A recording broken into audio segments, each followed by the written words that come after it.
చేశారు. అట్లాగే మంచి స్కోప్ మంచి సబ్జెక్ట్ కూడా చెప్పారు. మన how to behaviour work place అని చెప్పి ఏంటి నేర్చుకోవాలి, మనం అడిగి తెలుసుకోవాలా, సిగ్గుపడకూడదు. నేను మొన్న క్లాస్కి వచ్చినప్పుడు చెప్పాను ఏంటంటే అడిగి మరి మీకు అర్థం కాకపోతే మళ్ళీ అడగమన్నాం.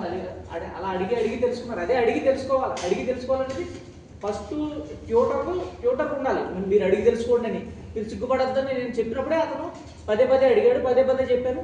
ఇప్పుడు కలిసినప్పుడు కూడా ఆడికి డౌట్ ఉంటే ఆడికి మళ్ళీ చెప్పాడు. ఫస్ట్ ఆఫ్ ఆల్ భయం అనేది ఉండకూడదు. మనం ఏజ్ ఎంతైనా కానీ నువ్వు ట్రైనింగ్గా ఉన్నప్పుడు తెలుసుకుంటాం. కొంచెం ఏజ్ పెరిగినప్పుడు నాకు తెలియదని ఆడు అనుకుంటాడేమో అని ఫీల్ అవుతారా? అట్లా అనుకోవద్దు. ప్రతిదీ ఏదోటి మీకు ఎంత ఎక్స్పీరియన్స్ చేయండి, మీరు రిటైర్ అయ్యే రోజు కూడా మీకు ఏదో తెలుస్తుంది కొత్తది. కంపల్సరీ మీరు రిటైర్ అయిన తర్వాత కూడా అరే నేను ఫీల్డ్లో ఉన్నప్పుడు నాకు తెలియదు అన్నమాట.